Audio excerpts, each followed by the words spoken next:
part of the digestive tract is responsible for the absorption of water. So just a reminder, in the process of digestion and absorption, it starts when you eat. So right when we eat, so you have your mouth here and you start chewing your food, that's when the digestive process starts. Technically, you're starting digestion, it's allowing some absorption, and then the food is now broken down into the solid pieces, into more digestible parts that go down through your digestive tract, all the way down to the rectum, while it's then released into the toilet based on any excess that is not needed. So the nutrients are taken out that the body needs, and any extra waste is released. So we don't want to hold on to everything. We need some sort of a garbage plan. So based on that, how could we remember where water comes into play? So you might remember water coming into play kind of in the process of stool being released, based on how much or how little stool there is. So if you think of diarrhea and constipation, so if someone is very constipated and very hard stools are coming out, there's not much liquid into those stools, right? A lot of that water is being kept into the body. So that's why sometimes they'll tell people you need to hydrate better in order to help with constipation, because this is very hard stool, so it doesn't have much water in it. And the reason for that is because the body is holding on to that water. The body needs that water, so the water is staying put, and then the really hard stools are being released into the toilet.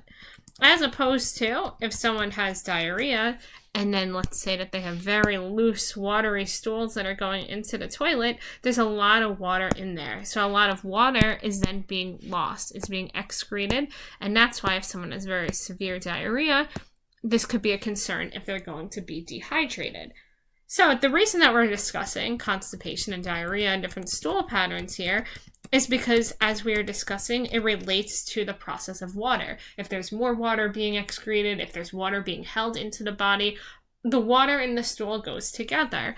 And that's because they are both absorbed in the same area, which is the large intestine.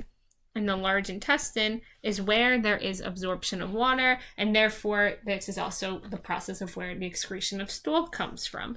So that's how you can remember that water and stool go together. So water and stool, and this process is being taken place in the large intestine. And we could see that option C is the large intestine, and that would be our correct answer here, as opposed to the other options that are listed.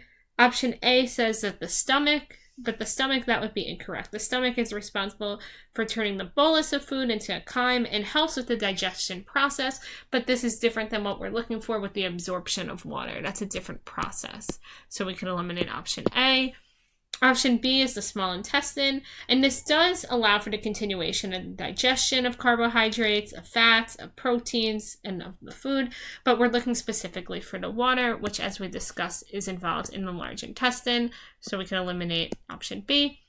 And then option D, this is the very start of the digestion process while we're chewing the food. It's breaking it down so it could be easily absorbed throughout the rest of the body, but this is not where the absorption of water happens. This is the process that we're discussing involving the large intestine, so we can eliminate option D.